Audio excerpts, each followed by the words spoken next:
Welcome to Center for Ambition.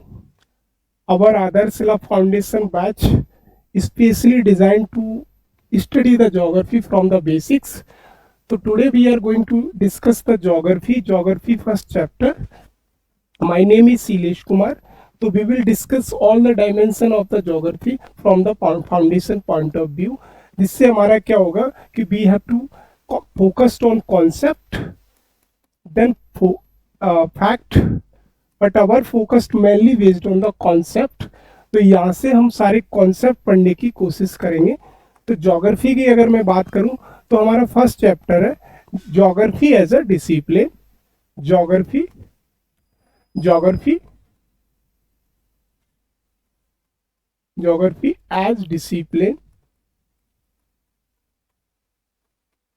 Geography as discipline हमारे chapter का नाम है. तो इस चैप्टर में हमें पढ़ना क्या है, पहली हेडिंग है इसकी जो हमें पढ़ना है कि why should we study geography.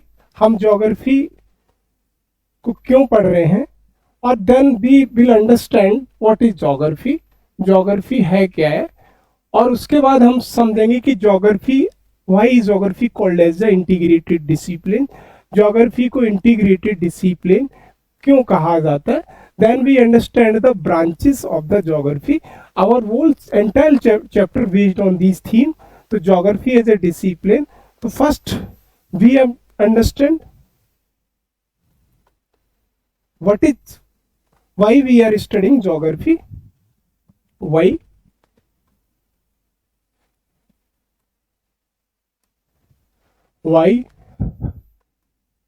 we are studying geography. हम ज्योग्राफी क्यों पढ़ रहे हैं, why we are studying geography.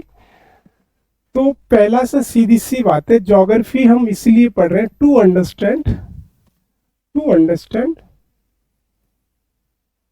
Understand our earth. हमारा जो अर्थ सिस्टम है उसको अंडरस्टैंड करने के लिए, समझने के लिए भी हम ज्योग्राफी समझते हैं. पहला.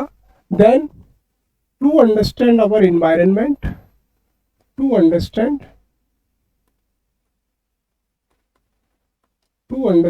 our environment.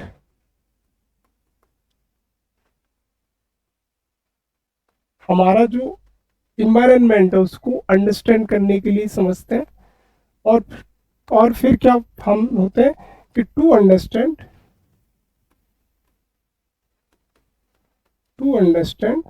The relation between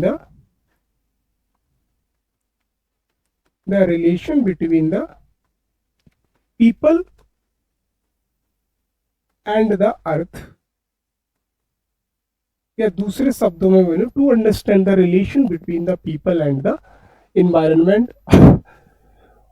Then to maintain proper allocation of the resource and then resource planning.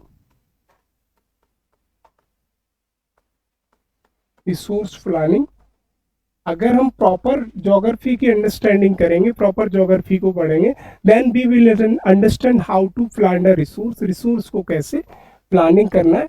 Then हम ये पढ़ सकते हैं कि कैसे ज्योग्राफी इंटीग्रेटेड है विद द अदर सब्जेक्ट से. तो यहाँ पे लिख सकते हैं इंटीग्रेशन ऑफ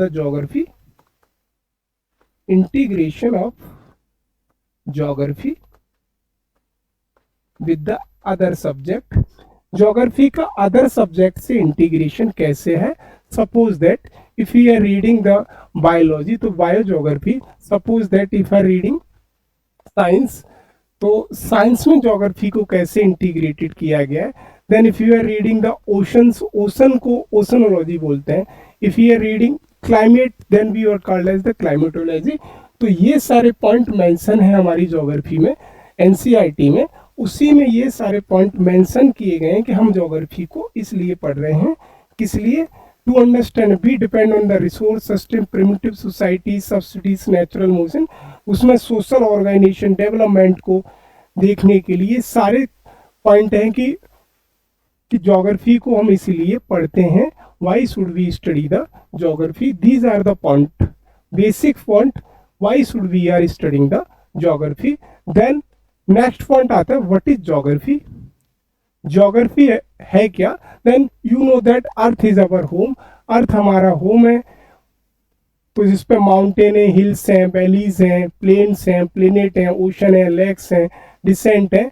तो ये हमें यहाँ से समझना है कि ज्योग्राफी है क्या, और ज्योग्राफी की फिजिकल फीचर्स हैं जो अर्थ पे हैं, उनको बारे में हमें समझना है। तो सबसे पहले हम समझते हैं व्हाट इज ज्योग्राफी। ये जो कुछ दिया है कि व्हाट इज ज्योग्राफी, ज्योग्राफी है क्या है, तो यहाँ पे लिखता है कि द टर्म ज्योग्राफी सबसे पहले ग्रीक टर्म है, सबसे पहले दिया एथ्रोस्थनीस ने 276 से 194 बीसी के बीच में। तो यहाँ पे हमारी हेडिंग हो जाएगी सीधी दूसरी, हम जिसको हम समझते हैं what is geography. What is geography, तो अगर मैं लिखूं व्हाट इज ज्योग्राफी, ज्योग्राफी है क्या, तो सीधा सा है कि सबसे पहले जो ज्योग्राफी का वर्ड कॉइन किया, the term geography coined by Eratosthenes. Eratosthenes किसने कॉइन्ड किया? एथ्रो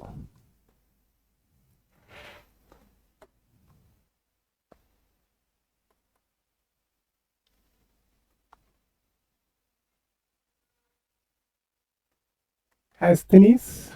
the term geography coined by the Eratosthenes. Eratosthenes ने ज्योग्राफी का टर्म कॉइन्ड किया। दिस वर्ड इज ग्रीक, ये हमारा कैसा वर्ड है? That is Greek. ज्योग्राफी कैसा वर्ड है? ग्रीक वर्ड है। ज्योग्राफी कैसा वर्ड है? ग्रीक। तो ये जो स्कॉलर हैं, जाहिर सी बात है ग्रीक स्कॉलर रहे होंगे।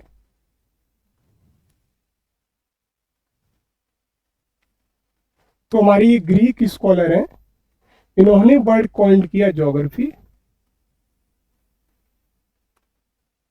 ये हमारे जो ग्रीक स्कॉलर है एथ्रोस्थनीस, जिसको हमने पढ़ रहा है, तो इन्होंने ग्रीक स्कॉलर, इन्होंने सबसे पहले वर्ड को कॉइन किया ज्योग्राफी को। तो इनसे जब पूछा गया कि why you called geography, geography आपने क्यों कहा, आप इसको और कुछ भी कह सकते थे, तो उनका आंसर था कि उन्होंने ज्योग्राफी को देन डिफाइन ज्योग्राफी किया। ज्योग्राफी मीन्स, उन्होंने कहा ज्योग्राफी का सीधा सा मतलब है, geography is made up of with two words, Jio means earth, geo means earth, then second word is graphy. Graphy means graphos. Graphos entirely based on the Greek word graphos. Graphos, graphos का मतलब सीधा सा हुआ description. ग्राफोस का मतलब हुआ description, description, description. तो then geography means study of the earth और description of the earth, description of the earth. तो यहां से मेरा एक वर्ड निकला geography means, geography means, geography means description of earth. Geography का मतलब सीधा सा ये हुआ, मुझे यहाँ से ये समझ में आया कि ज्योग्राफी का मतलब सीधा सा ये हुआ कि अर्थ का डिस्क्रिप्शन, अर्थ के बारे में जो हम पढ़ रहे हैं वही है कि about the earth, description of the earth. Geography का सीधा सा मेरा यहाँ से मतलब निकल के आएगा। फर्दर उनसे जब पूछा गया कि और इसको कैसे अच्छे से डिफाइन कर सकते हैं, तो उन्होंने ज्योग्राफी को डिफाइन और अच्छे से कैसे किया, उन्होंने कहा जैसा कि हमने पढ़ा, geography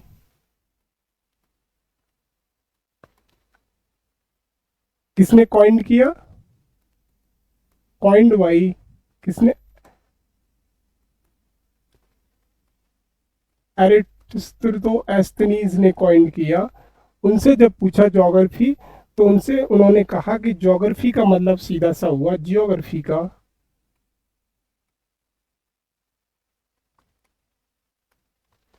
description description description of earth description of the earth as avoid of human beings as avoid of human beings।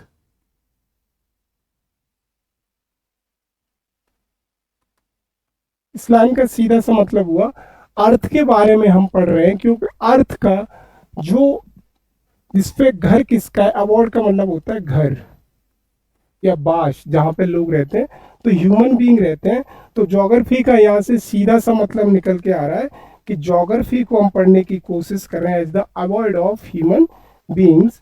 तो ज्योग्राफी की यहाँ से सीधी सी मुझे समझ में आ रहा है एज पर द एस्थ्रोस्थेनीज कि ज्योग्राफी का मतलब मेरा सीधा सा आ गया avoid of the human beings, description of the earth as avoid of the human beings. अब आता है मेरा कि व्हाट इज अर्थ, अर्थ क्या है। अब उनसे पूछा कि अर्थ क्या है, अर्थ के बारे में भी समझाइए कि अर्थ का कैसे ओरिजिन हुआ। तो we will understand what is earth. तो अर्थ का अगर मैं फर्दर इससे आगे पढ़ूंगा तो हम पढ़ेंगे अर्थ हमारा थर्ड प्लेनेट है, earth is called as third planet. Total 8 planet है। प्लूटो को हमने अभी रिकंसीडर किया है, Pluto is a dark planet, छोटा प्लेनेट है, तो प्लूटो को रिकंसीडर किया है। तो अर्थ का हमारा प्लेनेट कौन था, थर्ड प्लेनेट, जिसको हम पढ़ते हैं मरकरी, मतलब मरकरी से लेके सारे मरकरी, जुपिटर्स, अर्थ, यूरेनस, नेपच्यून, ये सारे जितने भी हमारे प्लेनेट हैं वहां पे हमारा अर्थ थर्ड प्लेनेट है। तो अर्थ इज किसका है, अबॉर्ड ऑफ द ह्यूमन बीइंग्स है। तो हमें यहाँ पे समझना है कि व्हाट इज अर्थ, अर्थ का ओरिजिन कैसे हुआ और अर्थ किसे कहते हैं। तो इसको हम समझते हैं, एक मिनट।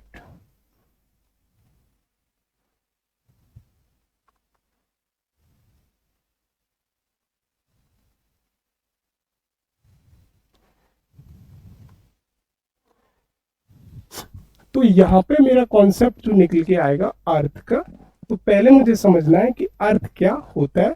तो हमारा नेक्स्ट होगा about earth, about earth.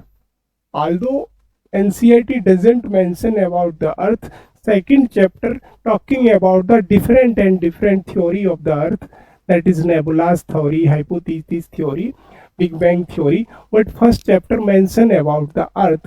So here we will discuss the origin of the earth, physical origin of the earth। तो इनका कहना था सीधा सा मतलब कि मान लीजिए किसी टाइम पे, एक सर्टेन टाइम पीरियड पे ये हमारी अर्थ है और इस अर्थ में एक ये बॉडी है और इसके आसपास ये जो एरिया है, दिस एरिया, ये वाला एरिया, ये वाटर एरिया है।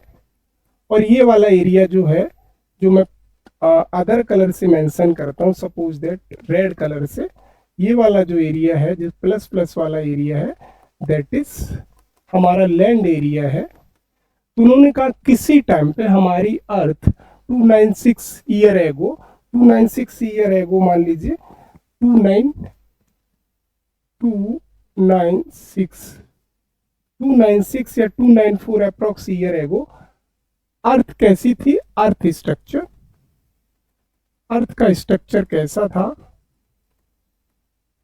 ऐसा था। तो उन्होंने कहा इसको हमने बोला, इस एरिया को हमने बोला, जो पानी वाला है, इसको हमने बोला सुपर ओशन, सुपर ओशन। और जो लैंड वाला एरिया है, इसको हमने बोला super continent, super continent, super continent.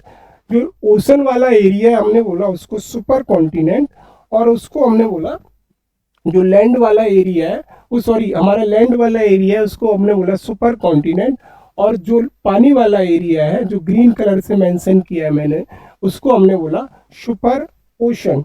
लेकिन इसमें एक चीज समझनी है मुझे, सुपर ओशन और सुपर कॉन्टिनेंट को मैंने बोला, इस फर्दर कुछ स्कॉलर आए, उन्होंने सुपर ओशन इसको बोला, सुपर ओशन को पैंथालसा, पैंथालसा, और सुपर कॉन्टिनेंट को बोला पेंजिया। तो पैंथालसा का मतलब हो गया super continent is called as the Pangaea, Panthalassa,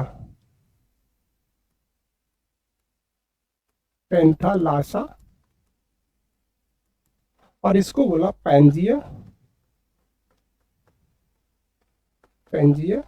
तो यहां से एक चीज निकल के आई कि जो अर्थ का पार्ट है उसको बोला पेंजिया, और जो पार्ट मेरा सुपर ओशन का था, जो ओशन का पार्ट है, उसको बोला मैंने पैंथालसा। तो ये मेरा यहां से सीधा सीधा पता चला है कि 296 BC, before the crust year ago, the shape of the earth was like that, कि बिटवीन ये पानी है और आसपास अराउंड द अर्थ पानी है, और उसके बिटवीन द सेंटर, सेंटर में क्या है, अर्थ है। द सुपर कॉन्टिनेंट हमने उसको बोला, सुपर ओशन सॉरी, जहां पे पानी था, और जो हमारा लैंड का एरिया है उसको बोला हमने सुपर कॉन्टिनेंट।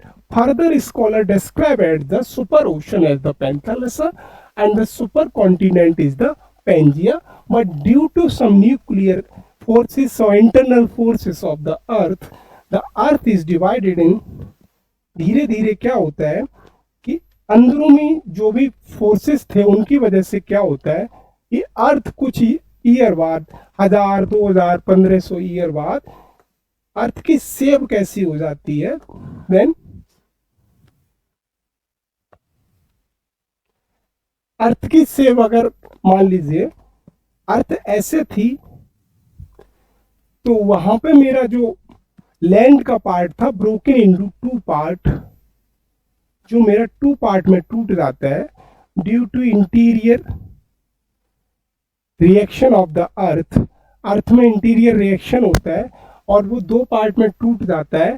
तो मैंने क्या किया, ये मेरा जो भी पेंजिया था, तो Pangaea divided into the 2 part after 1500 year ago, 1500 year के बाद मेरा 2 पार्ट में टूट जाता है ये मेरा पेंजिया। तो मैंने इसको क्या बोला, स्कॉलर अब इसको कहता है एज पर द ज्योग्राफी, इस एरिया को उसने बोला लूरेशिया।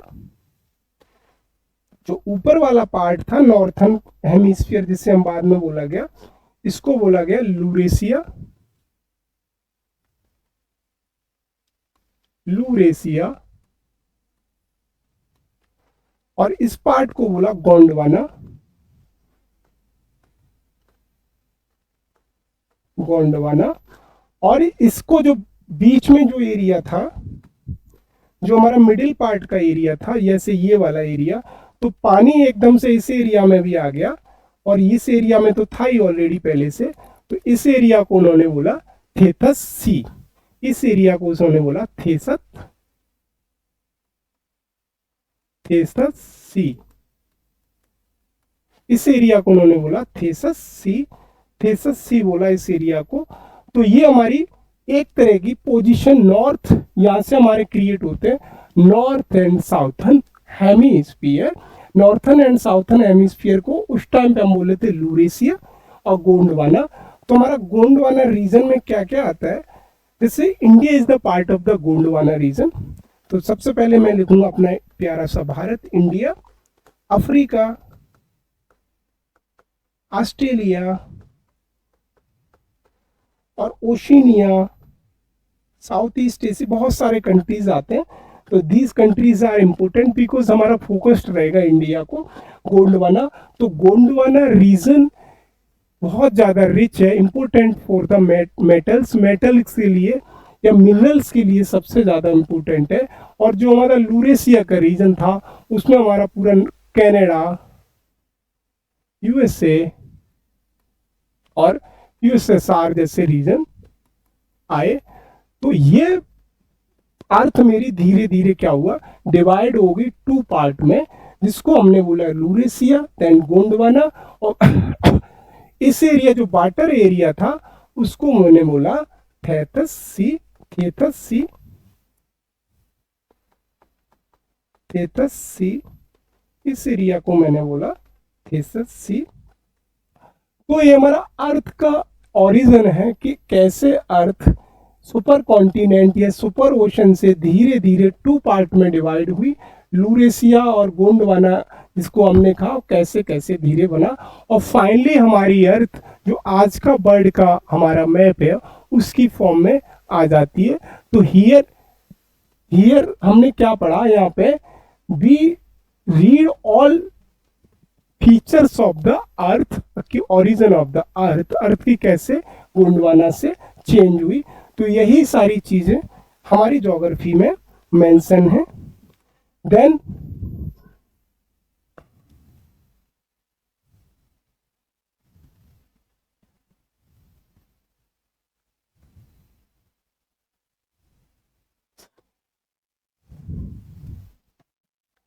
अब मेरा क्वेश्चन आता है कि why we called as geography as a integrated discipline, ये वाला why we geography called as a integrated discipline, geography को इंटीग्रेटेड डिसिप्लिन क्यों कहा जाता है, भाई इस geography called as a integrated discipline, और दूसरे शब्दों में कहें ज्योग्राफी को हम एज ए इंटीग्रेटेड डिसिप्लिन क्यों पढ़ते हैं। तो दूसरा मेरा हेडिंग होगा यहाँ से समझने के लिए, geography as a integrated discipline, geography as integrated discipline. Geography को इंटीग्रेटेड डिसिप्लिन क्यों कहा जाता है, ज्योग्राफी को एज ए इंटीग्रेटेड डिसिप्लिन हम क्यों पढ़ते हैं। तो ये सारी चीजें अगर आप पढ़ोगे तो we will discuss the essence of this sub line या essence of the sub heading, इसका पढ़ते हैं। तो ज्योग्राफी में हम क्या पढ़ते हैं, माउंटेन के बारे में पढ़ते हैं। ज्योग्राफी में अगर देखा जाए हम माउंटेन्स के बारे में पढ़ते हैं, माउंटेन्स के बारे में पढ़ते हैं, ओशंस के बारे में पढ़ते हैं, रिवर्स के बारे में पढ़ते हैं, क्लाइमेट के बारे में पढ़ते हैं, माउंटेन्स के बारे में पढ़ते हैं, डेजर्ट के बारे में पढ़ते हैं, डेजर्ट के बारे में पढ़ते हैं, वैलीज के बारे में पढ़ते हैं, वैलीज मीन्स घाटी, घाटियों के बारे में पढ़ते हैं। तो इस प्रोसेस को मैं बोलूँगा इंटीग्रेटेड कैसे है ज्योग्राफी, कि इसको जैसे मान लीजिए ये कैसे इंटीग्रेटेड है, तो इसको जैसे माउंटेन के बारे में अगर मैं पढ़ रहा हूँ, if we are reading about the mountain, desert and the valley, this geography is called as the physical geography, physical geography, physical geography. If we are reading about the ocean, origin of the ocean, behavior of the ocean, feature of the ocean, and ocean biodiversity, then we are called as the oceanology. इस process को, इसको मैं बोलूंगा oceanology. अगर मान लीजिए मैं river को बारे में पढ़ रहा हूँ, तो river is the part of the physical geography, वहां पे आ जाएगा। अगर मैं मान लीजिए क्लाइमेट के बारे में पढ़ रहा हूँ, तो इस प्रोसेस को मैं पढ़ूंगा climatology, climatology. If we are studying the climate, behavior of the climate, mechanism of the climate, especially monsoon and other atmosphere structure, troposphere, stratosphere, mesosphere, then we will study the nature of the climate. Climate का nature पढ़ेंगे, और what will be the impact, what is the impact of the climate on the day-to-day atmosphere. So this type of geography is called as the climatology. अगर मैं human behaviour पढ़ रहा हूँ, human के बारे में पढ़ रहा हूँ, ह्यूमन नेचर पढ़ता हूँ, तो इसको मैं बोलता हूँ ह्यूमन ज्योग्राफी, ह्यूमन ज्योग्राफी। अगर मैं इकोनॉमिक्स के बारे में पढ़ रहा हूँ with the integration of the geography, economics के बारे में पढ़ रहा हूँ, इकोनॉमिक्स, तो इस प्रोसेस को मैं बोलूंगा या इस स्टडी को मैं बोलूंगा economic geography.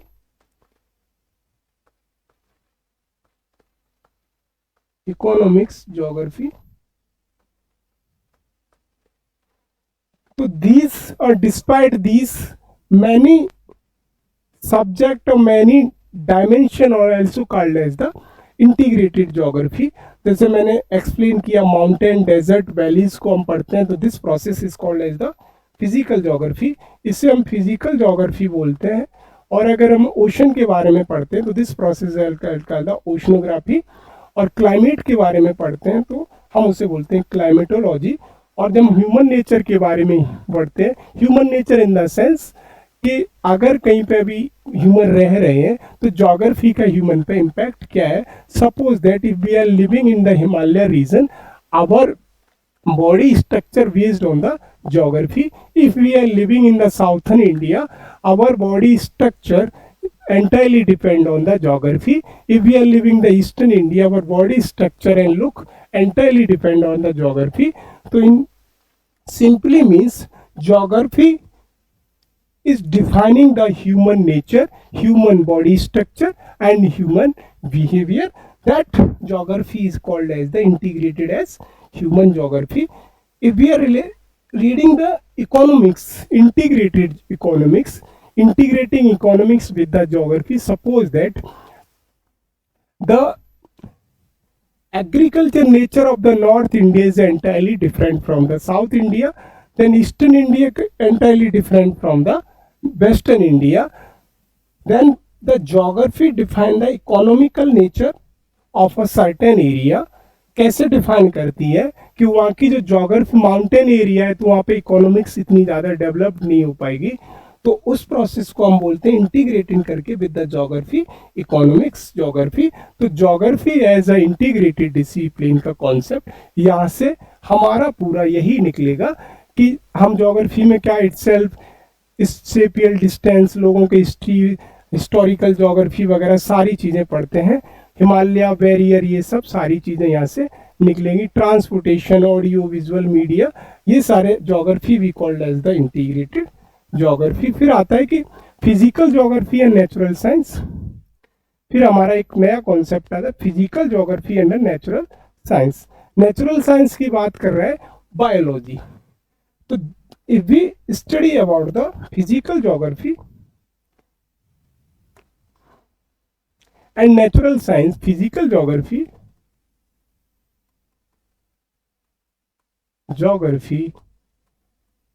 and natural science, वही डिफाइन किया हुआ है जो हमने नेचुरल उसमें पढ़ा था, नेचुरल साइंस। तो इस प्रोसेस को हम बोलते हैं बायो ज्योग्राफी, बायो ज्योग्राफी। इस इंटीग्रेटेड डिसिप्लिन को हम बोलते हैं, इंटीग्रेटेड स्टडी को बोलते हैं बायो ज्योग्राफी, जिसपे हम बोलते हैं कि हमारी जो फ्लोरा एंड फौना है, जो हमारे प्लांट हैं, एनिमल्स हैं, लिविंग बींग्स हैं, उसका इम्पैक्ट ज्योग्राफी के हिसाब से क्या पड़ता है कि ज्योग्राफी कैसे अपने जो लिविंग बींग्स हैं उनको कैसे इंटीग्रेट करती है और किस तरीके से ज्योग्राफी का इन पॉजिटिव नेगेटिव इम्पैक्ट इस पे पड़ता है। तो यहाँ से सीधा सा है कि फिजिकल ज्योग्राफी को हम जैसे ही पढ़ते हैं, फिजिकल ज्योग्राफी को किस तरह जूलॉजी, मेट्रोलॉजी, हाइड्रोलॉजी या पेडोलॉजी, मिट्टी के बारे में हम पढ़ते हैं, लिविंग बींग्स के बारे में पढ़ते हैं, this process is called as the biogeography. तो biogeography is closely related with the botany and the zoology. तो बायोज्योग्राफी का सीधा सा मतलब है बॉटनी एंड जूलॉजी।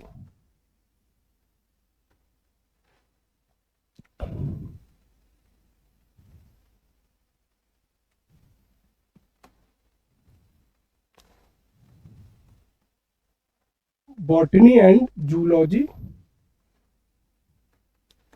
बॉटनी का सीधा सा मतलब हुआ, बॉटनी का we are going to study the plants species and zoology का मतलब हुआ we are going to study the animal species. तो यहाँ से बायोलॉजी में, बायोजोग्राफी में हम पढ़ते हैं कि कैसे जोग्राफी रोल प्ले करती है किसी प्लांट के फॉर्मेशन में, प्लांट के प्रोडक्शन में, और कैसे किसी एरिया में जो जोग्राफी रोल प्ले करती है जो हमारे animal and species. Suppose that अगर कंगारू इंडिया में पाया जाता है तो कहाँ पाया जाता है, अगर कंगारू ऑस्ट्रेलिया में पाया जाता है। इसके अलावा अगर मान लीजिए कोई सर्टेन स्पीसीज हिमालय में पाया जाता है तो वो डिसाइड करती है जोग्राफी, या सर्टेन स्पीसीज थार डेजर्ट में पाया जाता है, या मान लीजिए कैक्टस थार डेजर्ट में ही सबसे पाया जाता है, बबूल उस एरिया में पाया जाता है जहाँ पे बहुत कम बारिश होती है। तो that is decided by the geography and collaboration of the geography, biology and geography is called as the biogeography. That's why it is called as the integrated discipline with botany, zoology and geography. इसको हमने botany, zoology का इसीलिए integrated discipline बोला। फिर कह रहा है geography as a and social science, geography and social science।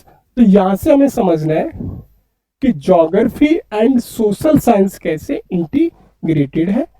तो geography and social science, geography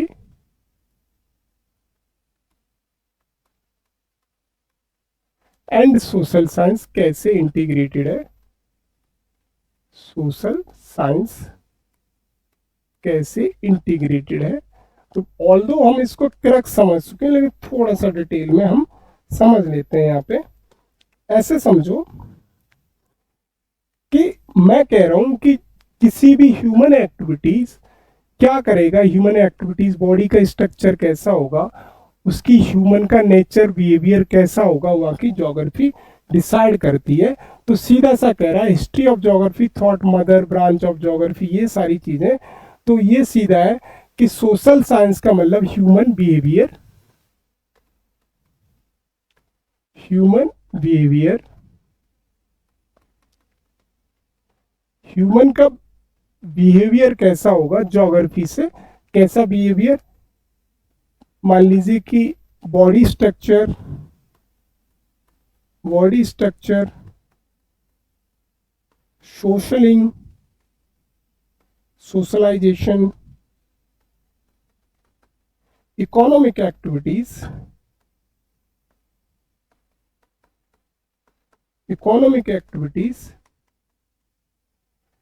कैसी इकोनॉमिक एक्टिविटीज, अगर मान लीजिए आप अंडमान निकोबार में कह रहे हैं तो हो सकता है अगर आप ट्राइबल पीपल हो तो हंटिंग पे डिपेंडेंट हो, अगर आप नॉर्थ इंडिया में रह रहे हैं तो प्रॉपर प्रोडक्शन कर रहे हैं, इंडस्ट्री वगैरह में काम कर रहे हो।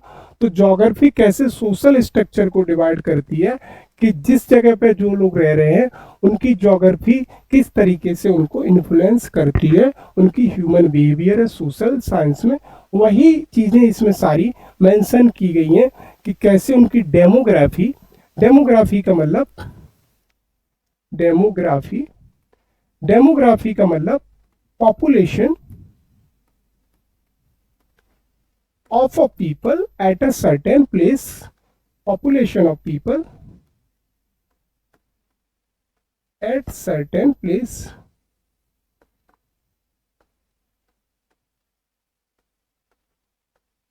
सीधा सा कह रहा है कि डेमोग्राफी का मतलब ये हुआ कि अगर कोई हिमाचल में रह रहा है तो वह माउंटेन एरिया में रह रहा है तो वहाँ की डेमोग्राफी बिल्कुल अलग होगी।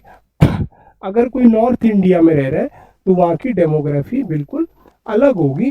तो ज्योग्राफी डिसाइड करती है पीपल का body structure, socialisation, economic activity and demography. वही इसमें सारा मेंशन है, क्या खाएगा, पॉपुलेशन ज्योग्राफी क्या होगी, उसका प्रोडक्शन क्या करेगा। अगर आप पढ़ोगे तो इनका इसका टॉपिक का क्रक्स यही निकलेगा। Next we will move on the branches of the geography.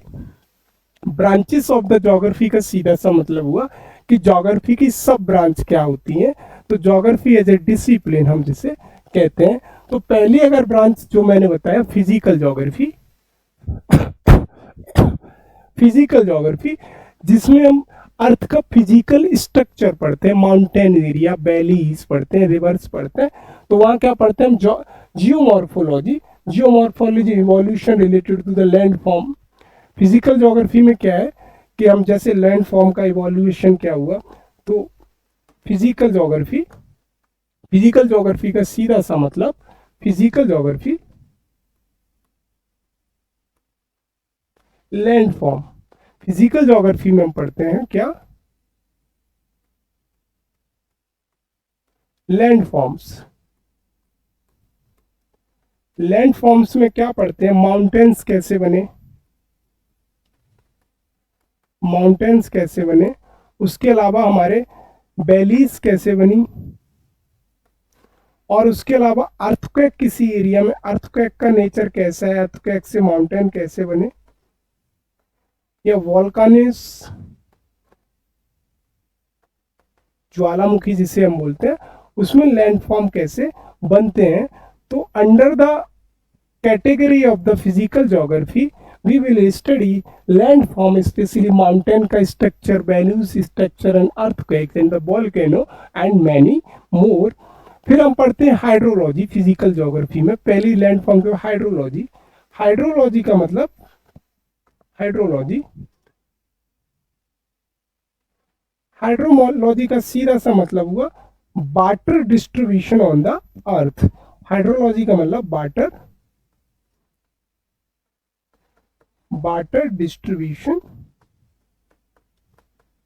Distribution on earth, earth पे हमारा पानी कैसे डिस्ट्रीब्यूट हुआ है उसको हम पढ़ते हैं, जिसमें हम सी ओशन पढ़ेंगे, ओशन के बारे में पढ़ेंगे, सीज के बारे में पढ़ेंगे, रिवर्स के बारे में पढ़ेंगे, और लेक्स के बारे में हम पढ़ते हैं। वही है यहाँ से hydrology study about including life, their activities, ये सारी।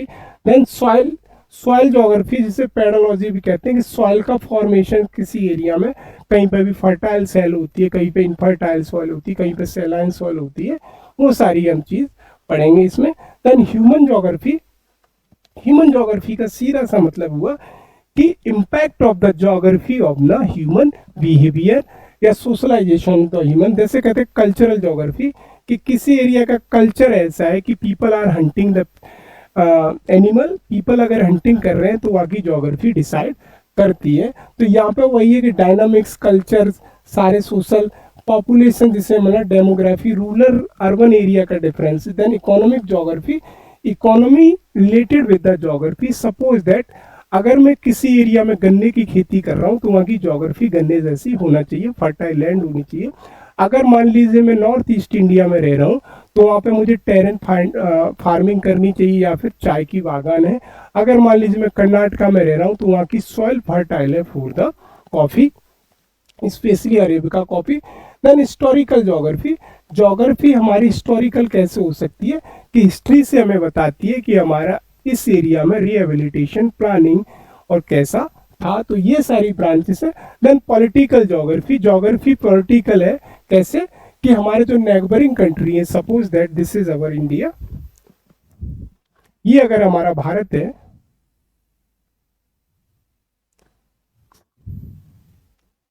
एक मिनट,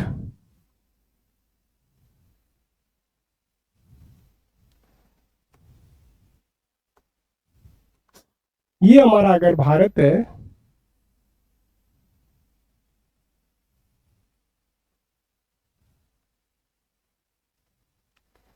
अगर मान लीजिए छोटा सा मैं यहाँ पे बनाऊं इंडिया को,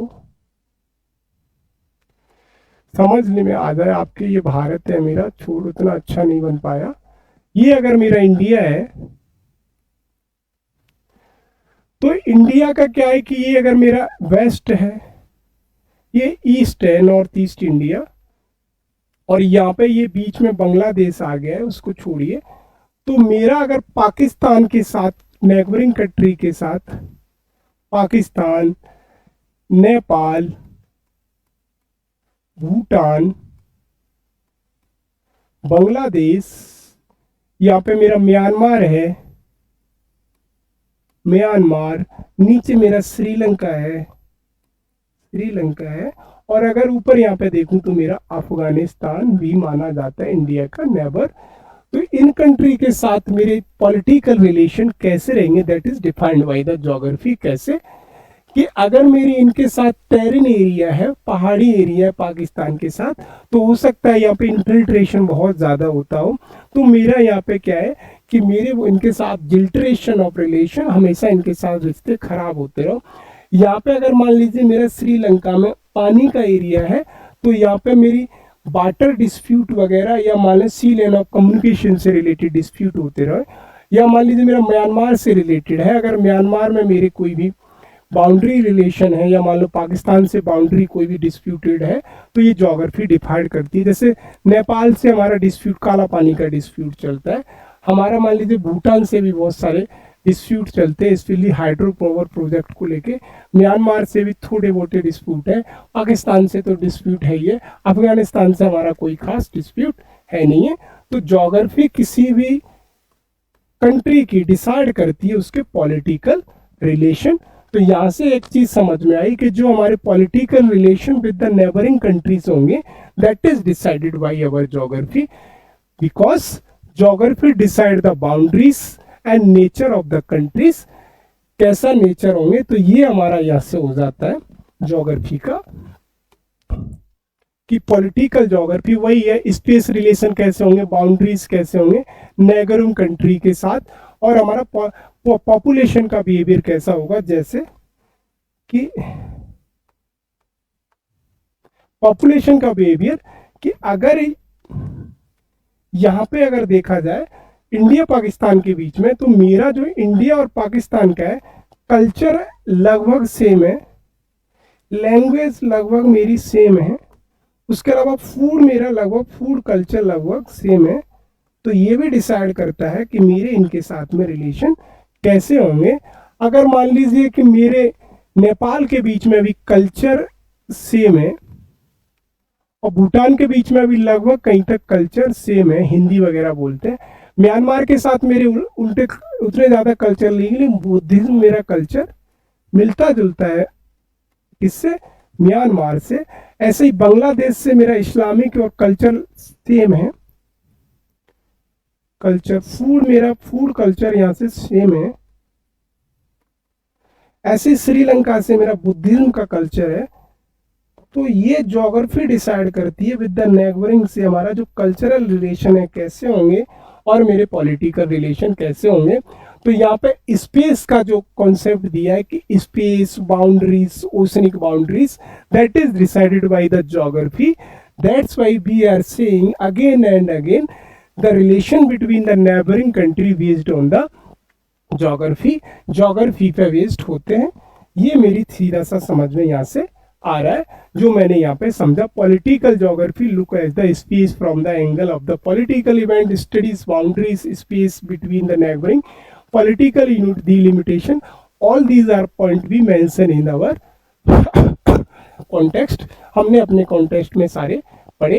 देन बायोज्योग्राफी, बायोज्योग्राफी की बात करूं तो बायोज्योग्राफी का सीधा सा मतलब हुआ relation between the geography and the biology, जिसमें स्पेशली मैं बात जो मैंने पहले बताया प्लांट की ज्योग्राफी को हमने पढ़ा, प्लांट्स के बारे में पढ़ा कि किसी एरिया का प्लांट की रिहेबिलिटेशन या प्रोडक्शन या कहूँ कि शिफ्टिंग किस ज्योग्राफी पे डिपेंड करती है।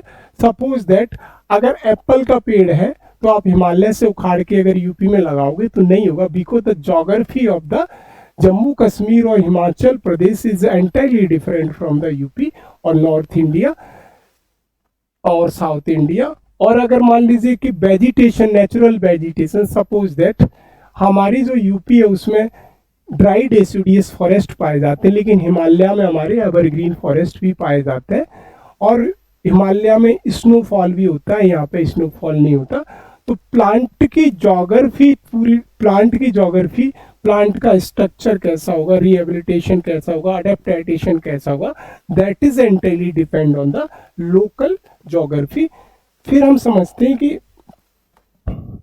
ब्रांच ऑफ द ज्योग्राफी जो हमने पढ़ा, फिजिकल ज्योग्राफी, जिसमें हमने पढ़ा कि फिजिकल ज्योग्राफी में क्या क्या पढ़ना है, then principle of the physical geography में ज्योग्राफिकल थॉट वगैरह, और मेथड ऑफ टेक्निक, ह्यूमन, ये सारी हम इंटरफेरेंस ऑफ ज्योग्राफी, ये सारी क्या क्या पढ़ने, क्लाइमेटोलॉजी, जियोमॉर्फोलॉजी पढ़ेंगे, हाइड्रोलॉजी पढ़ेंगे, जियोमॉर्फोलॉजी पढ़ेंगे, सॉइल ज्योग्राफी पढ़ेंगे, ये सारे हमने सीधे हमने डिस्कस कर लिए, तो here there is no concern to discuss again and again, या द्वारा अगेन पढ़ने की जरूरत है नहीं। ये जू के बारे में, इकोलॉजी के बारे में, अगर हम एनिमल्स के बारे में पढ़ते हैं दैट इज कॉल्ड एज जू ज्योग्राफी। इकोलॉजी का रिलेशन क्या है? इकोलॉजी का मतलब सीधा इकोसिस्टम से बात कर रहा है, दैट इज यूपीएससी में पूछा हुआ क्वेश्चन है, what is ecology.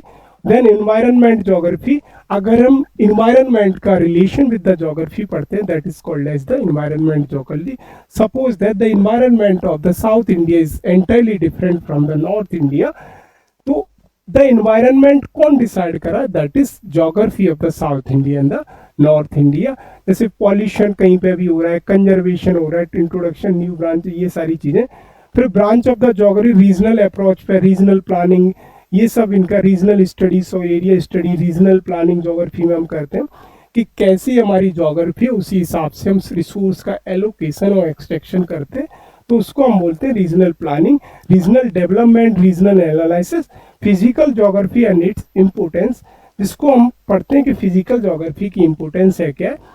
Importance of the physical geography एक सीधा सा है कि वी हैव टू अंडरस्टैंड, हमें समझना पड़ता है क्या माउंटेन्स का स्ट्रक्चर कैसा है, कौन से माउंटेन में प्राइमरी रॉक से बना है, कौन सा सेकेंडरी रॉक से बना है, कौन सा माउंटेन मेटाफॉर्मिक है, which mountain is importance for the metallic point of view, और which mountain is important for the crude oil point of view, या which area is important for the crude oil point of view. जैसे ocean को हम समझते हैं, या मान लीजिए कि कॉइल के रेफरेंस से कौन सा एरिया इंपॉर्टेंट है। Suppose that if you are extracting the coil in the UP, in Agra, तो हमें पता लगा there is no coil. If you are extracting the area of the Jharkhand, Chhattisgarh, Orissa, there we will find the coil very easily. तो हमें यहाँ से physical geography पढ़ने से ये पता चल जाता है एलोकेशन ऑफ द रिसोर्सेज और planning of the resources to understand the proper nature of the our countries और आवर ज्योग्राफी। ये हमारे सारे geography. Then branch based on the regional approach, regional studies हम करते हैं, जैसे मैक्रो रीजनल स्टडीज, एक बड़े पैमाने पे, एक माइक्रो, बड़े छोटे पैमाने पे, बड़े पैमाने पे, मिडिल पैमाने पे। सीधा मैक्रो रीजनल स्टडी और माइक्रो रीजनल स्टडी कि हम एक बड़े एंगल पे जाके पढ़ते हैं, मीडियम एंगल पे, ये सारी वो चीजें मेंशन की गई। मैक्रो इकोनॉमिक्स, वो sorry macro geography, meso geography and micro geography, ये हमारी है। Then we will understand regional analysis और रीजनल प्लानिंग कैसे करते हैं।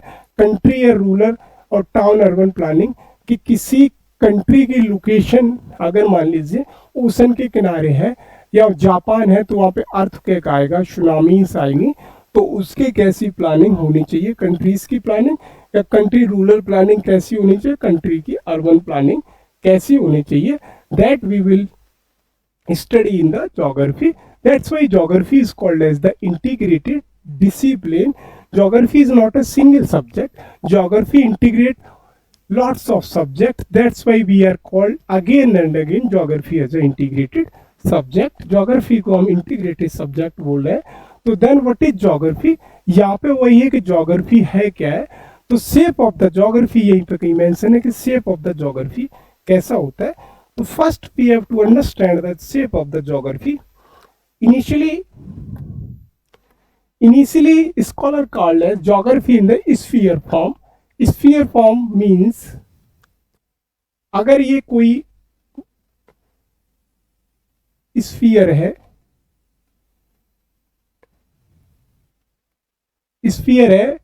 स्फीयर फॉर्म में है,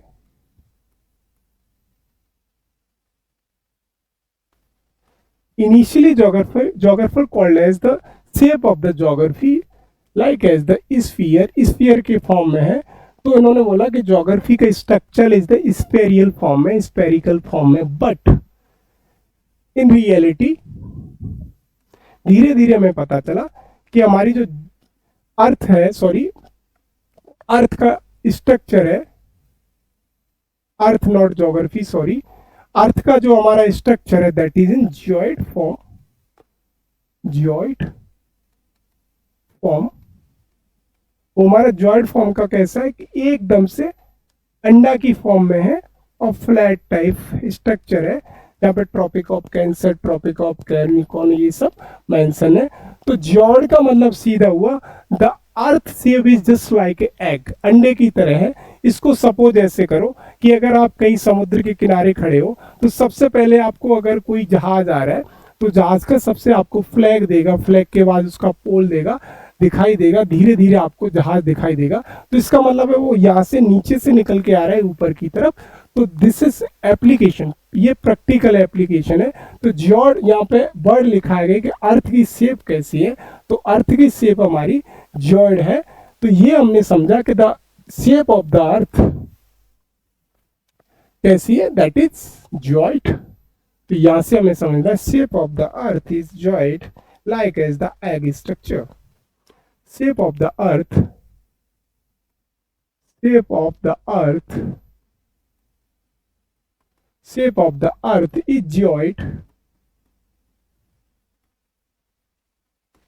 geoid like as egg structure।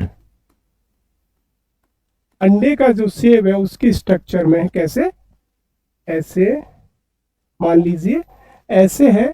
यहाँ पे क्या है कि पोल पे बहुत ज्यादा मेरा फ्लैट है और यहाँ पे क्या है बहुत ज्यादा फ्लैट नहीं है। तो मैं सीधा सा कह सकता हूँ अगर ये मेरा ट्रॉपिक ऑफ कैंसर है और ये ट्रॉपिक ऑफ कैंसर है, ये इक्वेटर है जिसको मैंने बोला ये मेरा कैंसर,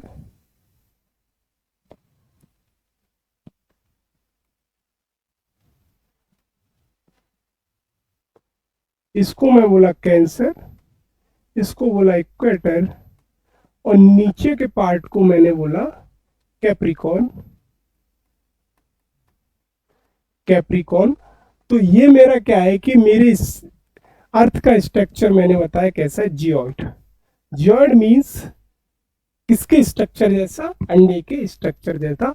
तो यहाँ पे मुझे समझ में आता है अर्थ का स्ट्रक्चर कैसा है, अर्थ का शेप कैसा है, जस्ट लाइक ए जियोइड।